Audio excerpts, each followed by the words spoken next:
it was for a higher juicy news. Mema Obibia Akwaba. I had the latest hot and one era with the Bremo. And unti se unya subscribe to channel dia bomodin share or be subscribe. There be an share or click a year the subscribe button no. Na wa barely notification no. We have a video fufu bia be upload no. When the first person was sa ebeka a year sa video. Afi we are na wa like video no give us a thumbs up na afi share ma wo fufu so na when you be here na wo hu ensem dodo na ra ekoso e wo Ghana me mu hanam. Afi yembura ye ensema abeto yepno so bumayinti eye sa report ya ababetu dwa bumayinti sansemi. As I am speaking, Gabby asare otchere darko osi se otia si die enya die se Kennedy Kweku Agyapong be di president ne ochena adechie na omobeti tin wo MPP party mu ama ono ankasa every party nu mu te se die Kojo Kyeremanteng every party nu no Gabby ekwa kotua 2 billion Ghana cedis e dia ma obi te omre Kennedy Agyapong anima ase omu Kennedy Agyapong anima ase ipananye na ene wo wutie me a wo do Kennedy Kweku Agyapong a wudi mi atem say sa ne ma phone ne ma tantan chi she ye boni a ye hye tie Kennedy Agyapong me be kana bonten no me good party na anima ase me say Kennedy Agyapong chances na me nkama no ntum na enkonko through 2028 na MPP fo wudi fo trimedin fo yi abre Kennedy Agyapong ase a me no mienu hwan na ye kodi na chi na adwuma na ye no ye mrewu and I am assuring every Ghanaian in Ghana and the world as far as we are for Net2 TV me Frankadane Mr. Dompreh is alive. We are the gatekeeper of Kennedy Agyapong and we will make sure in she say your bonny news your bonny biara MPP paying for Dr. Mahamadu Bawumia and Akufo bet she share check Kennedy Agyapong biara no you better to mudisia you bekwa. Yet we are on top of the game. Honorable Kennedy Agyapong is preaching unity. Indeed, we all want unity to gain power 2028. But adie baako wo ho say yamfa to ye trimu a. At the end of the day, Kennedy Kweku Agyapong aye kuma no emi peye. Because Kennedy Kweku Agyapong ni ho a MPP eni ho. Se Kennedy Kweku Agyapong ni ho a wo ni ho. A word to a wise is enough. But meka de mensa asimebo say me Mr. Frankadane any Mr. Refugee Christian say yenima enka enne Kennedy Agyapong on to me nya ahoden enka se obe contest 2028 enka MPP fo abrenase but say what you wanna say if you don't have certain information na say me kasa basra wudi eti asem na me kano na wose wo do Kennedy Agyapong but the ayeshishe ni suma sitia ne de wunimo senya ye mene Mr. Dompreh anywhere for Net2 TV ene mpanimfu akukudam ena ye break down all these chances na ye breaking all these news a enka Kennedy Agyapong a wose wo do no se omeye Ghana mampani no kena ya brenase koni ho yeah but wo ka MPP fo bi mo any Kennedy Agyapong fans and supporters bimo enimunti omonti ase Gabby asare otchere darko osi se omoti ase die enya die se Kennedy Agyapong Agyapong be di president ne ochena adechie ka ho ene dada na mo betete no amana free party num te said ye yewura Kojo Kyeremanteng e free mu no so na this means say Kojo Kyeremanteng free na o free mu no eye NPP fo bo apaye Gabby asare otchere darko e ka ho bi yes na asema American minsuro Gabby asare otchere darko e ritira me kama asema me kan pain because na kuya me ni troda aya na bebre na ka say Mr. Frankadane na information no aya wo tifiri he me ne ene investigative team o na wiase no oti wiase na kuya di nokore brebia me ka se eye urade ena soma na bofo enti se me ka asem na adofo ne atiefo a etie mi no mo tie diom se Frankadane wo ka nokore bikura na asem na me ka no na nipa no nim e wo more evidence to asem na me ka yes no jira ho bi na see that is it eti bi America na no so asem foforo asia na no so nimu bi ogira go bi wa na wafafo na wafrɛ me sa na buy this news me nyae yes who say me hear news about Dr. Mahamadu Bawumia and the campaign team ekobu nkotogbe esre Professor Aaron Makokwe say report no never bi ho a en favor Dr. Mahamadu Bawumia enti o monse sana no eho brand tie ya ho no frɛ me os Frank se na minim se news we na wo ba be ya enka me frɛ wo de we kura ka wo ho na we de ayo no ankasa o se bra ye to aba no ena Dr. Mahamadu Bawumia ena ni campaign team eba ne ho owo oye adwuma wo tashi ene numgba okay he was campaigning for Kennedy Agyapong okay na omo brand 2 billion 200,000 Ghana cedis which is the 2 billion na onye campaign enfantia Kennedy Agyapong Kweku Agyapong yes ena o se odo a owode ma Kennedy Agyapong no onye ne enye no china omo soma oba a oye lawyer mi asema mi kadia mi nsuro o pa fa mi kwa court ena lawyer no bisa bra ne se na mo Kennedy Agyapong Kweku Agyapong amudi na chi enti dia be mpa na odi amamo yes ena o se Kennedy Agyapong o ma ye hwe ye podia ye wo ena ye dey support no enti nya de se be free na chi na free na chi china ena o mo se sika na wonye de a sa sika no ye be ba betu agum a influence se de be ya Dr. Mahamadu Bawumia ene okoboy ebenya me minim ho bara se ma me kan me bom din pempere sini pen because me suro bia u fi se eyetora mo konkosi u me me kura me evidence u me kura evidence ru kukre enti ya to aba no wie ye no Kennedy Agyapong won massively so now they were shocked omudi sika omudi gumu nyina Kennedy Agyapong won massively yes and when I'm afraid brother catch them say they don't understand how of fast mark in Japan winning here it will be Dr. Mahamadu that is it and after catch them say na mo se me support to Kennedy Agyapong mo yi me to twene na se say dia mo hia me moa and mo se yanko Gabby otchere darko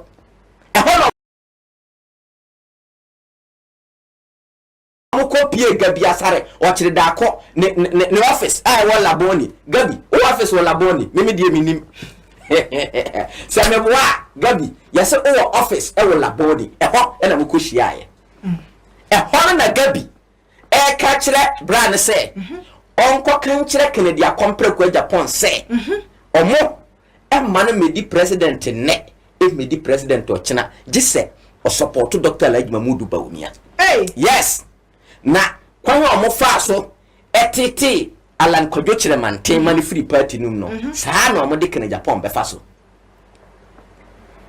na sa ono no Gabby ne te ho no de eye denya Bawumia lose no kura na wa lose no de omo be kan ne se eye ono Gabby Asante Bediatuo ene na nado dan Akufo Addo no omo abusua no amamu ofun tantan ena ama NPP lose na Dr. Mahamadu Bawumia de onim ho hwe yes that is the orchestrated plan Gabby na nado dan Akufo Addo Asante Bediatuo ni NPP mpanfo bi mu a omo nwene otena a plan na so mo do manim ba akogye nim gwase no that is it omo do mo anim ba akogye nim gwase na elei wo hwe NPP mpanfo bi bia blame na nado oyiwa mese mi nto da biara da what's the last time na me ni na pass na dey no bia blame na nado nkwa that is the orchestrated plan omo plan here against Kennedy Agyapong Kweku Agyapong to mu wi a omo ba be white wash Bawumia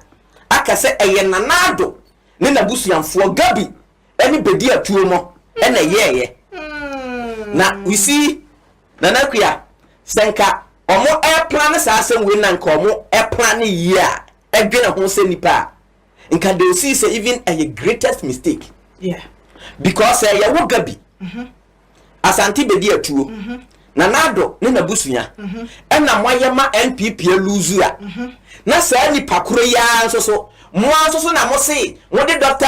Mahamadu Bawumia eba papa ben na wom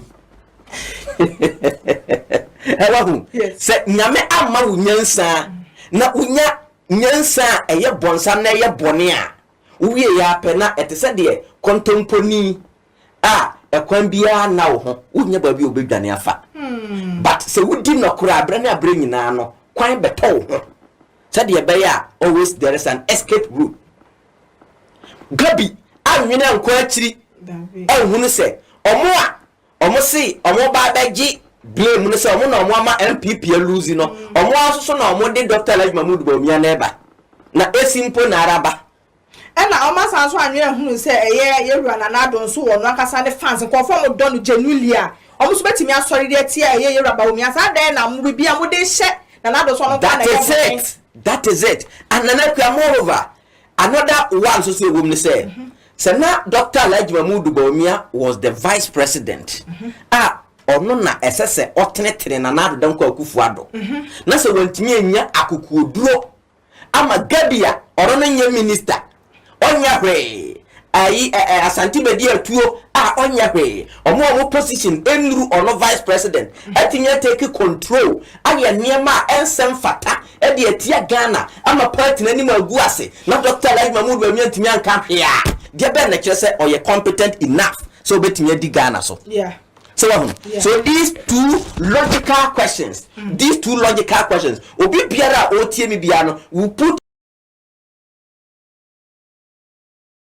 in context say Gabby mo dwene ho yeah and can they not make these argument into the public domain because they are even causing more harm to Bawumia than good. Yes, because Mona masay party na Ghana anima ase no mo aso na mo heli edi Dr. Mahamadu muni pakuna eni ocha de munya chance bi ase mo we dia mbeka mbeku ye kora kojuto na na dumponie so that means the Agyapong book no was not succeeded so Dr. Mahamadu Bawumia must be supported to finish the Agyapong agenda. We are taking it from that angle. 2, Dr. Mahamadu Bawumia is not competent enough. Say obi ye ade na enya obetumi aka no kore no asini pain. Say masa de wo ye de ntwa ye. Because of sasem we are making. Mumisa Dr. Mahamadu Bawumia na MP for say. Omukoko see Dr. Mahamadu Bawumia omukko rente ne office campaign office.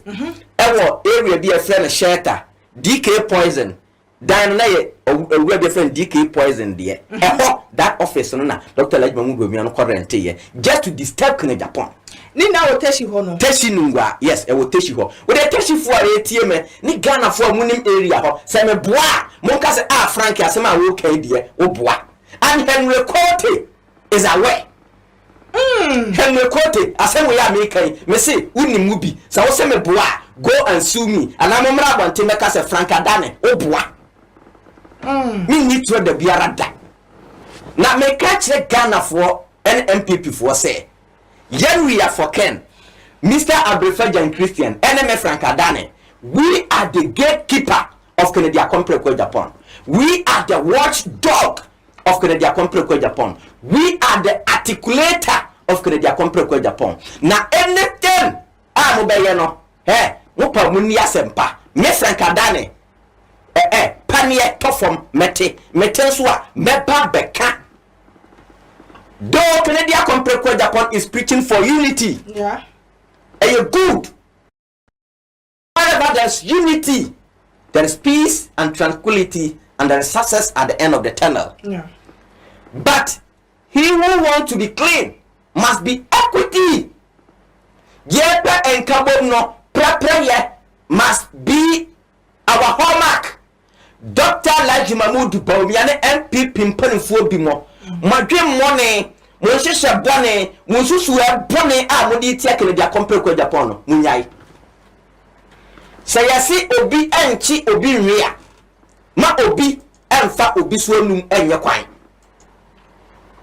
me see sayasi obi enchi obi nwea ma obi emfa obi anum enye kwan menka sa putuo no hye sa putuo no hye a medi mu dwo mo MPP fo bi mu a mo sori a mo se ane me frankadane me NDC ni ena me gu MPP party my no say me support Kweku Agyapong ena me gu MPP party na me bisa se asem na me ka no eye nokore anase eye tro na se eye ntro se dia mo ka se me ye propaganda no ade na mo MPP fo ne mpanifo na me bubu amudin no omo ntumi mfa me nkonko gina court ana me so se ne mra dabi mo pa mo ni asempa se mo ni asempa mo hyehyɛ ye bone ne mo bad agenda no age se me mahu eye so na akua mehu ye be frɛ me mo plan na ye frɛ me na sa de no mo ni obi andi ni ye yes mo plan me say me wo ha me say me wo team say na akua me wo team amatete spice o ya sa na kofo hu me ni bi no but enhyira kanya nkopon say what we are say di nokore me wa nipa ne tie ni as Frank, you're speaking the truth. Now what team ukura said your model brown information no accurate so yes accurate na nipa na nkasa eti me say Ghana fo a ATM omo ana mo bra information asem bi a me kan wo ha bia no eye Ghana fo a asem ni si na omo gina ho omo na omo agina ho eye wo de ma asem si na nhyira kanya ko me ho aba na nipa na afre me meaning from anywhere na ono ankasa sa asem no kurasi a bi obi timi direct say frɛ Mr. Frankadane ono na oye nokwafo a wo de wa asem koto nanim wo de asem yi to nanim a obetumi aka ne ye a church Ghana for and obi wo ho a o ka asem na kyerɛ me because enhyehyɛ na ya hyehyɛ tia Kweku Agyapong no say ye preso ma sa hyehyɛ ne koso a ebe ha Kweku Agyapong na wo na wo so do Kweku Agyapong wo du sika wo de wa ho den wo du nim de di Kweku Agyapong achi no wo bewie no na why bread food because nipa no ya say no oni ho wa wulu bi eti se wo no wonti ase se wo ye nyina ye ken fan ya to abarie na ye nya bibia amanenka me ka kire wo ne se enye se me pekasa anasa me tan Dr. Mahamadu Bawumia na mbom de omode ye tia Kweku Agyapong no se ya nsori ankasa mo defend Kweku Agyapong a ye bewie no ye bedi e dokoro kwa if Kweku Agyapong is not there how will you support Kweku Agyapong again biti say oboko UK oboko plan Kweku Agyapong say ye be kun Kweku Agyapong afiri ho no say nya we are for Ken TV ye ba be kan ye e nka omu kun Kweku Agyapong a nka wo wo be fan say obe support Kweku Agyapong kasabre wo da wo di mi atem no kasabre akoma yare enti nka say nka wawu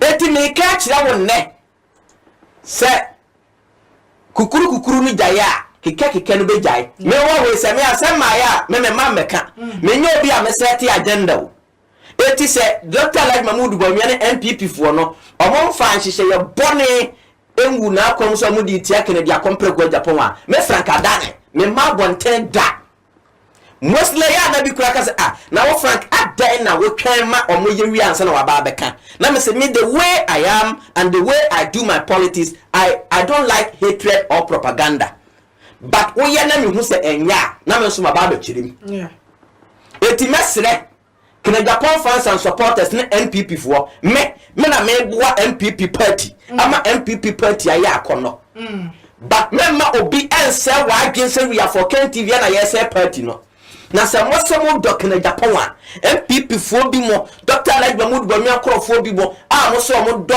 MPP party no bra Kweku Agyapong nya asem no omuna no mo hurusi but they have forgotten say Kweku Agyapong is the heart of MPP say Kweku Agyapong ni MPP mu enne MPP egu say Kweku Agyapong ni Ghana enne MPP egu eti mi a me protect say nipa we ni wa gu say nipa na ni ma say why na do party no why na do party no Kweku Agyapong amani hunu Kweku Agyapong how a wonya wo Ghana ha nyina aye say o defend MPP party and the Ghana ene ne Kweku Agyapong abonfo de na to tankuruwam wo de mo nkire me a single case amania Kweku Agyapong anya no Ghana ha na eye Kweku Agyapong na all fight for himself and na all fight for the personal interest na okonya sa amane no for the interest of MPP and for the interest of Ghana because so for the say na ye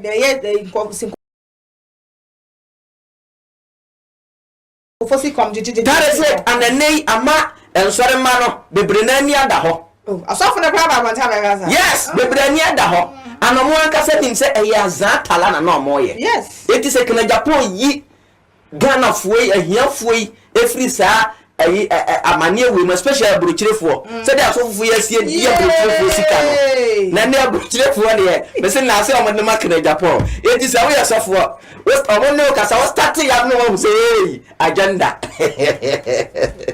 Kennedy Agyapong da woroma ye hu na agenda no eti se what time Kennedy Agyapong what time is time what time is time eti and I don't say men say social media brand be papa bi odidi me na me de me propaganda and yes propaganda na me na me say MPP and for example say eh na ba bia duru no eh na me ka gyan so nkotu Akufo Addo ne Bawumia fo me say we are fighting for unity, we are preaching unity, but say Dr. Mahamadu Bawumia ne MPP mpanimfo no anyi adwemone ewo mutrimu ne pobone a mo bo fa Kennedy Agyapong ho no de a me meti a me ba beka ene e popa akwhyepo me tena ha me defe ma no e me krokro bia se Kennedy Agyapong Agyapong ni president ya ongu we want to protect Kennedy Agyapong etinya because of president Kennedy Agyapong bedinti na me be kama no atumaya honhon ama sa wudifuoi abre Kennedy Agyapong ase agu Kennedy Agyapong ni ase na ye gu Kennedy Agyapong ni ase bre na se wia me no hwan na ye be fa na bedi na chi ni bisawo wo wadwene ho na Mr. Frankadani ye wo hwe sisi a social media ne so adapatwa bi koso pa ni nyina ye Dr. Mahamadu Bawumia ne nkofo mu twa nkofo bia nkofo a first no mu di Dr. Che nei omo sa ma ba bedi ye wura komprekwachi na dapaah koso no enya sanketo social media ne so ya nana kuya said the Professor Mills ekaye no was say maranso mahu bi na maranso matibi na mamemfa kwanya we so this is a very good advice yes nsamanfo kura se omo pedodo na nye atiasefo and Kennedy Kweku Agyapong is preaching unity, so it's very good say omo one support to Kennedy Agyapong and nay omo hunu han na omo air support to Kennedy Agyapong sa brantie we Bantama NPP chairman Fifi Mensa say na no Ken Kokumanso no di achiri we became campaign yes we became campaign team oh hey they say ahia say so na makuro unim ne ho kire na ma say onya kro no mo bio na sisi ayi omo free power yi na make politicians asem kire no and asenso Boakye so yi na ma say me expose na me ba be ye no asenso Boakye ehunu say eye no kore enti asenso Boakye yi na ma na asenso Boakye nso anoda expose me ba ono ane so asenso Boakye wo de mi wi a say investor na me na kasa no so omo ye meeting yes on na me mana ye asenso Boakye ho adwuma ye de ne be ma national security so what say NIB apeke asenso Boakye a me ma ne nyem wanwa me say so what say NIB apeke asenso Boakye a me ma ne nyem wanwa na me say de e ba kurom ha so these wicked people no do obi genuinely oba but you're very careful.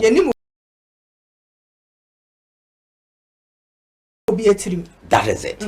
Me per what the investor told me, one Samia Wuku and Afenyo Markins. Or second should be very careful. Those following Kennedy Agyapong, you should be very careful. Now, what do you say? Who ye muja empo mutrimuda. Na me bisa Dr. Mahamadu Bawumia ne nkrofo ne say if indeed say omodo NPP party na omo penkabuma adentina say omo fan and supporter aswechi campo a omo edi na atem ina nye party for na nkokodi atem etoto ayampia na me Frankadani me so me ba bonten ebe yima no a na mo se me say party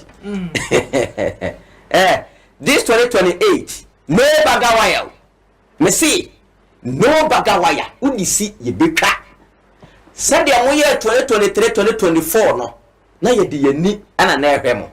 But this time round, me said you be kind of brofo saying I am saying no. Me kana me ka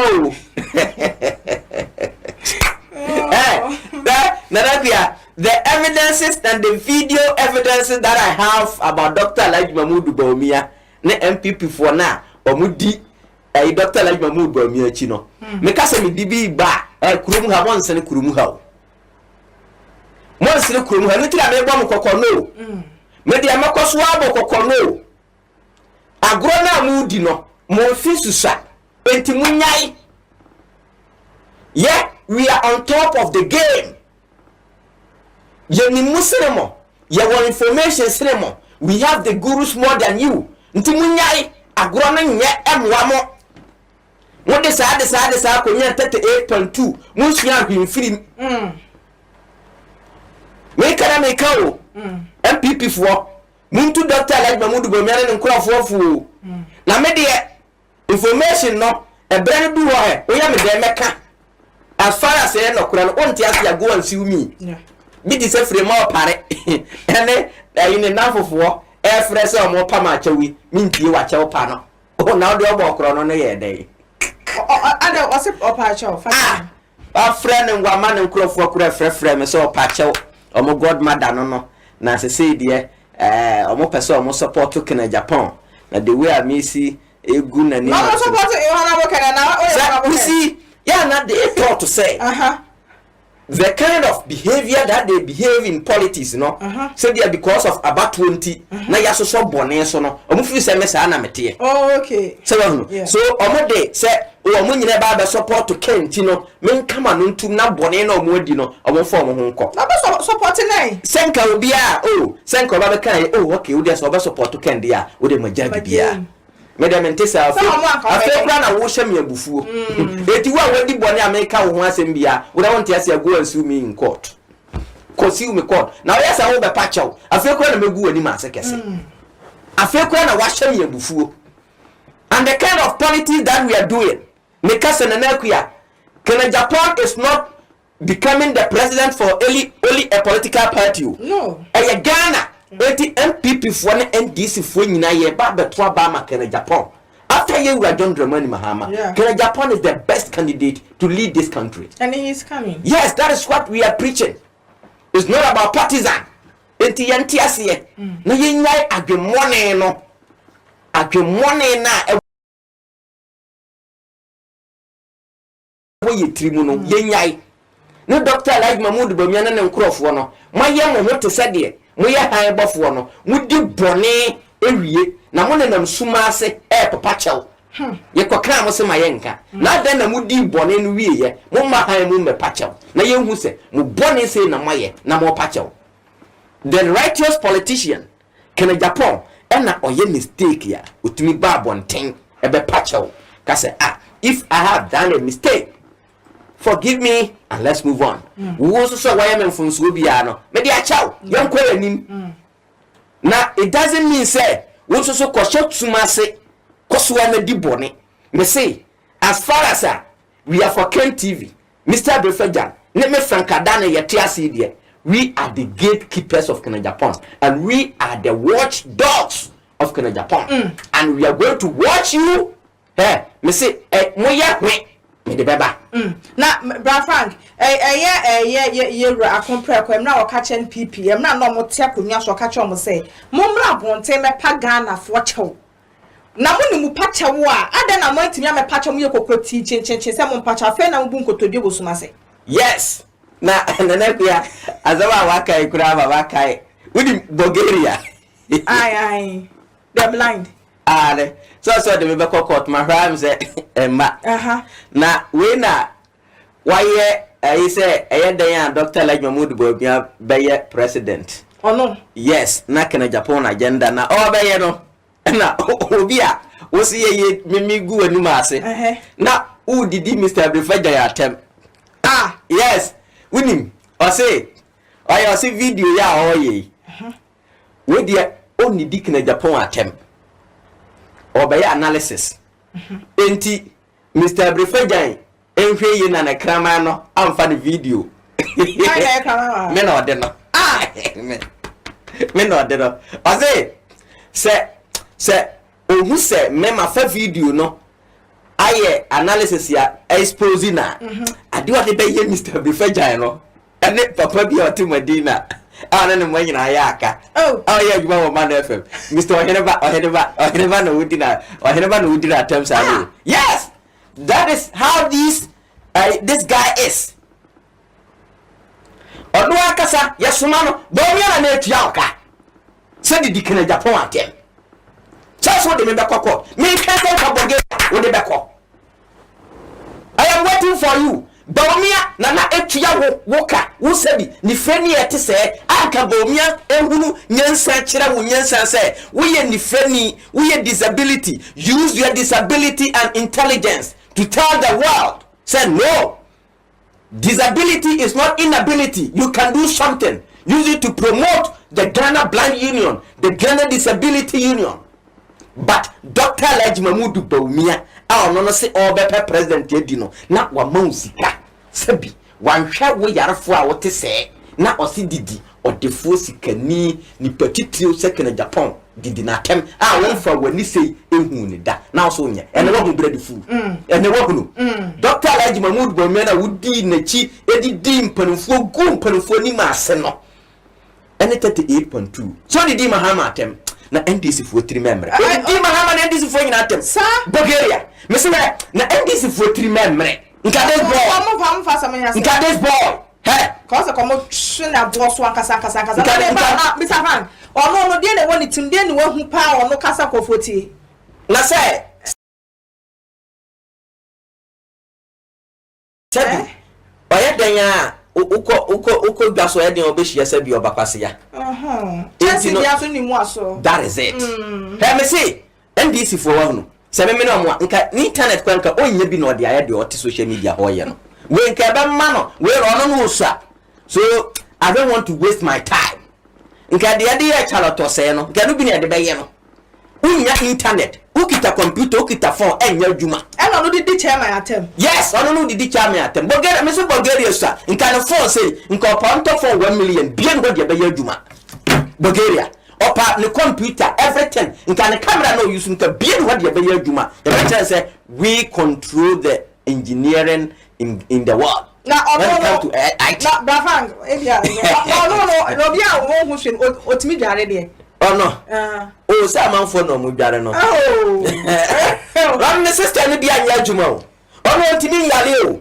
me say apart from na no de kasa no bibia nya adwuma na wo bi na dware na wo di bia nya adwuma say no ntina omo recording the nakedness eti no suro Bulgaria ni naked nyina abu omo recording the nakedness because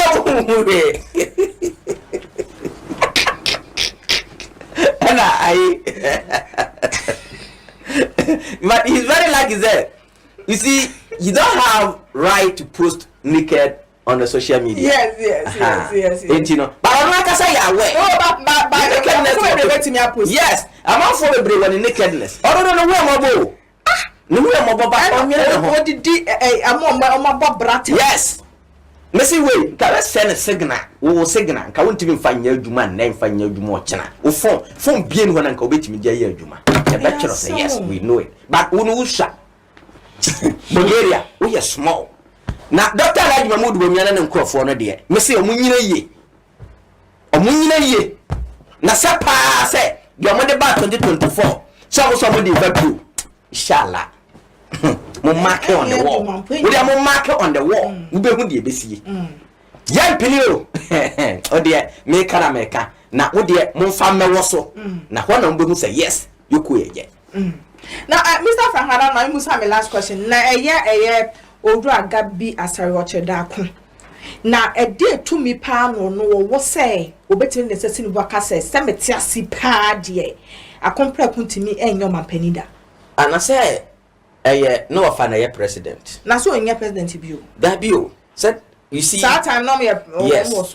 And sir asem we are me nua na eka no. Eno de me ankasa na me ne Akufo Addo okay, I don't want to go there. Okay. Na me ne no e di nkomo. Ene me ankasa masuma. I have the number here. So that is the planner. Akufo Addo na busuanfo na planning. Say omom pese Kennedy Agyapong be di president ne e di president. Ene onu mpo me ne no kura kon wo phone so. Oka. O de me pese me kodi because me biebie nsem bi sa na ombehu nipa koro. Okay. Nipa no so no he feed me information. Okay. Yeah, so I don't want to go into details of that. Okay. And for the minute on the phone, I even would have been person match nipa me person mo behu no. Mene no koyi banta. But we are in down for them. Wow. Oh yeah. On me direct on the level. Say initially no. Na conference no, na onum se mi gina so. Yeah. Into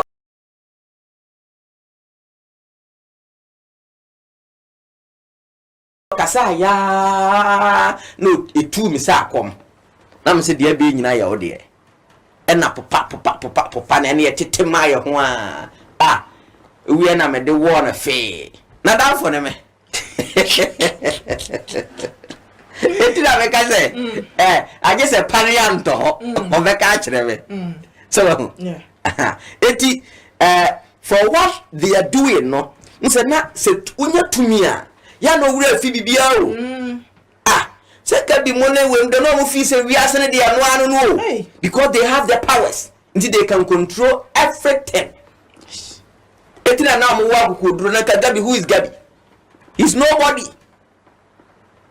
But ahiafo sika ena ahiafo japade ena omo adi so ena omo de ye akaka bensem na baby ameka se ye mo hiani ajapade ye mo hiani sika se hweso a ebe mpa nka menyi bi emfa hwe ho nka fade wo mpo no fa bi ka ho ana se hwese ahiafo no adidi awie Asampo no wadidi ansana wonso so wadidi se de aberewatia ye na ye ne mmerewafo tena ye no se abiane wo ho na emma no ne di nwie na nafo no ne di nwie abera no odnida Gabby obi abedi ansa obi abedi onu leta kura se abiane te sen kura na obecha mo obi anya bi adi ansa na no adidi oye aduane so ye ni bebre se obi na obenya bi adi enti always no aduane a ye didi mana ka no eno na aya na emrewafo na omodwene fie dwene nipa ho no omudi. That is the pure definition of a leadership. Etinka president, minister, MP, ke wunya that position no a enka wo hwese anyafo na utwa nkontompo ma o kasa de bedi won so no won what one at least majority of it before and say no live luxurious. But where the hallelujah watch 3 months 3 months watch do na o live luxurious life nka bisa won say nka utimi live luxurious life wa free abanmu we do not go overnight na o sresre sika nwanwa ye misa say MPP mpanfo ya omo free abanmu with about 2-3 years obi yare ayan hwese obekwa akofɛ no ho yare wa amanone skanasa obatena ha ya giama bi ni kode o be mu de na pa ane abibidro na obaje anom ane abibidro ye pa o ane ahono heba is life heba yes Ghana ya wade o ye pa o ye wonru nyina awo ha nso ye mpe ha brofudroi mano menti apoda o start ya onne kapre You waiting for winning reporter Babeto Yepno so because so we can subscribe to channel dia Bomodia say over subscribe. Now while like video don't give us a thumbs up na fi share ma wo foforo so na when you be here na wo hu ensemwa ekoso ewo Ghana memha. Also betimi atchere wadwen afa eye ensemwe nyina ho ewo comment box ni mu. Obete minkabi in my next video. Thanks for watching. Like and share the video. You can also drop your comment. Please don't forget to subscribe. Click on the bell to turn on the notification.